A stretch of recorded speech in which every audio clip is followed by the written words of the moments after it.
बिस्मिल्लाहिर्रहमानिर्रहीम। अस्सलाम वालेकुम।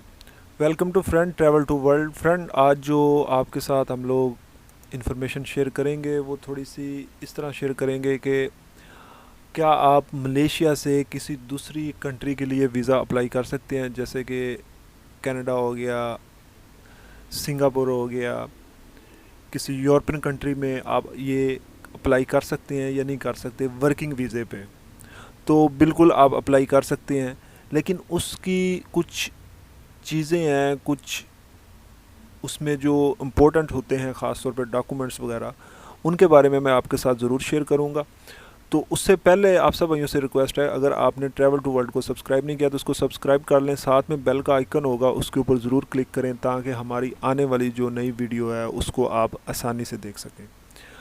तो चलते हैं, हम जो आज हमारा टॉपिक है, काफ़ी दोस्तों ने, काफ़ी भाइयों ने अक्सर हमारे से पूछते भी हैं और रिक्वेस्ट भी करते हैं कि भाई इस पे हमारे लिए कोई वीडियो बनाएं।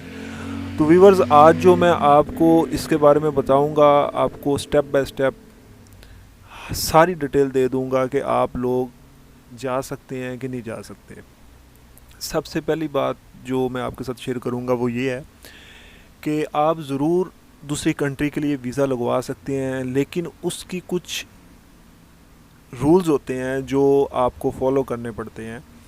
एक तो पहले जो मैं सबसे पहली बात करूंगा वो ये कि आपके पास वीज़ा किस कैटेगरी का है। अब जो मलेशिया में भाई रह रहे हैं उनको तो पता ही होगा कि ज़्यादातर तो यहाँ पे इलीगल रहते हैं, विज़िट वीज़े पे आए मलेशिया में और उसके बाद यहाँ पे ओवर स्टे हो गए, इलीगल हो गए। तो उनके लिए तो ये है ही नहीं ना सिस्टम, वो तो कभी इस तरह का सोचें भी ना। एजेंट अक्सर कहते हैं कि हम लोग आपको ऑस्ट्रेलिया भेज देते हैं, फ़लानी जगह पे भेज देते हैं, उधर भेज देते हैं।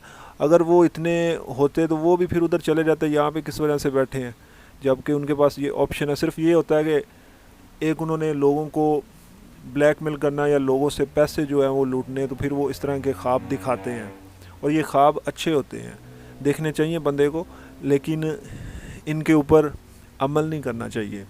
अब मेन टॉपिक पे आते हैं। आप बिल्कुल दूसरी कंट्री के लिए वीज़ा अप्लाई कर सकते हैं, उसके लिए आपका अपनी कंपनी में एतमाद होना चाहिए। आप अपनी कंपनी में इस तरह के वर्कर हों कि आप जिस कंपनी का वीज़ा ले रहे हैं उसी में जॉब करते हों, आपकी सैलरी जो है वो अच्छी खासी हो। मिसाल के तौर पे कम से कम कुछ 4 से 5 हज़ार रिंगट, कम से कम 4 से 5 हज़ार रिंगट तो आपकी सैलरी होनी चाहिए। उसका अब आप खुद ही अंदाज़ा लगा लें कि आप अगर किसी अच्छी कंपनी में जॉब्स करते हैं तो फिर आपको इतनी सैलरी मिलती है, मलेशिया में भी मिलती है। इसके अलावा जो होता है, ख़ास तौर पे जो यहाँ पे स्टडी पे आते हैं ना, उनके लिए ये बड़ा अच्छा ऑप्शन होता है, वो किसी दूसरी कंट्री के लिए वीज़ा अप्लाई कर सकते हैं। अब यहाँ पे मैं जनरल वर्कर की बात कर रहा हूँ, तो वो मैं आपके साथ स्टेप बाय स्टेप जो है वो शेयर भी कर रहा हूँ और आपको बता भी रहा हूँ। होता ये है कि हम लोग यहाँ पे इलीगल रहते हैं, पहली बात तो ये। दूसरा ये कि हमारी जो कंपनीज़ होती हैं, हम लोग उनमें जॉब इजी नहीं करते होते। मिसाल के तौर पे कि आपने अगर एक कंपनी का वीज़ा लिया है तो वो कंपनी सिर्फ आपको वीज़े तक ही है, वो सिर्फ आपको वीज़ा देती है, जॉब वो आपको नहीं देती, आप जहाँ पे मर्ज़ी जॉब करें। दूसरी बात, हम लोग कंपनी से भाग जाते हैं। मिसाल के तौर पे अगर आप कंपनी के वीज़े पे आए हैं तो वो कुछ मिसअंडरस्टैंडिंग या सैलरी कम होने की वजह से या वहाँ पे रहायश जो होती है वो सही तरह से नहीं मिलती, तो फिर हम लोग क्या करते हैं कि वहाँ से भाग जाते हैं। इससे क्या होता है कि कंपनी आपकी जो रिपोर्ट होती है वो इमिग्रेशन में करवा देती है, और जब आप वापस जाने लगते हो तो आप ब्लैक लिस्ट हो जाते हो। और कंपनी ये रिपोर्ट जो इमिग्रेशन में जब देती है तो उसमें ये होता है कि जब आप ब्लैक लिस्ट होते हो तो फिर आप वापस नहीं आ सकते। लेकिन ये एक अलग चीज़ें हैं, जो मेन चीज़ें हैं वो जो मैंने आपके साथ शेयर करनी है।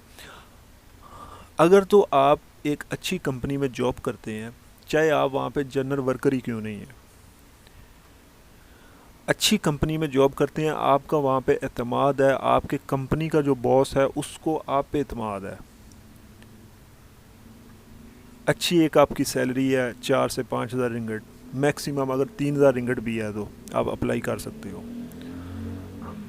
आपका पर्सनल अकाउंट है यहाँ पे, मिसाल के तौर पे कंपनी आपके नंबर पे आपका آپ کے نام پہ آپ کے نام پہ آپ کا بینک اکاؤنٹ اوپن کرتی ہے یہاں پہ، جس میں آپ کی سیلری جو ہے وہ اس میں ڈپازٹ ہوتی ہے۔ اس کے علاوہ اگر آپ کو کمپنی NOC دیتی ہے تو آپ کسی بھی ملک کا ملیشیا میں بیٹھ کے ویزا لے سکتے ہیں، وزٹ ویزا کسی بھی کنٹری کا آپ اپلائی کر سکتے ہیں۔ اگر تو آپ کی کمپنی آپ کو NOC دیتی ہے، آپ ایک اچھی سیلری پہ ہیں، آپ کی کمپنی آپ کو اتھارٹی لیٹر دیتی ہے کہ یہ ہمارا ورکر ہے اور ہمارے پاس اتنی دیر سے کام کر رہا ہے، آپ کی بینک سٹیٹمنٹ ہوتی ہے کیونکہ آپ کی بینک اکاؤنٹ میں جو ہے سیلری ڈپازٹ ہو رہی ہوتی ہے، تو آپ کے پاس ایک پراپر بینک سٹیٹمنٹ ہوتی ہے، تو آپ کسی بھی کنٹری کا ویزا اپلائی کر سکتے ہیں اور آپ اس کنٹری میں جا سکتے ہیں۔ اب دوسری بات جو اس کے علاوہ جو حل ہوتا ہے وہ یہ ہوتا ہے کہ اگر آپ نے یہاں پہ شادی کی ہوئی ہے، اگر تو آپ نے ملیشیا میں شادی کی ہے اور آپ کے پاس اپنی وائف کا ویزا ہے، تب بھی آپ کسی دوسری کنٹری کا ویزا لے سکتے ہیں۔ اس میں کیا ہوتا ہے کہ اگر آپ کی وائف آپ کو سپورٹ کرتی ہو، آپ اپنی وائف کے ساتھ، یا آپ کی وائف کو آپ کے اوپر اتنا اعتماد ہے کہ اگر آپ جائیں گے تو آپ واپس آ جائیں گے، تو وہ پھر آپ کی وائف جو ہے وہ سارے ڈاکومنٹس وغیرہ پورے کرتی ہے اور آپ ویزا لے سکتے ہو کسی بھی کنٹری کا، ملیشیا سے۔ اس کے بعد تیسرا جو ہوتا ہے وہ ہوتا ہے ایجنٹی۔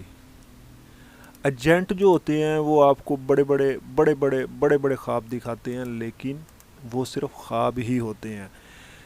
پیسہ ملیشیا کے اندر پیسہ دے کے کام کروانا بڑا ہی مشکل ہے۔ یہاں پہ وہ لوگ بھی ہیں جن کو ملیشیا میں وہ ورکنگ ویزے پہ آتے ہیں اور رینیول کے لیے دیتے ہیں، تو ایجنٹ ان کے پاسپورٹ لے کے بھاگ جاتے ہیں۔ تو کیا آپ کو ایجنٹ جو ہے وہ کسی دوسری کنٹری کا ویزا لے کے دے گا؟ ہرگز ایسا نہیں ہوتا۔ جو میں نے ریکوائرمنٹس بتائی ہیں، اگر آپ کے پاس یہ ساری ریکوائرمنٹس ہیں تو آپ کسی بھی کنٹری کا ویزا اپلائی کر سکتے ہو اور 100% آپ کو ویزا ملے گا۔ یہ ہو ہی نہیں سکتا کہ آپ کو ویزا ملے نہ۔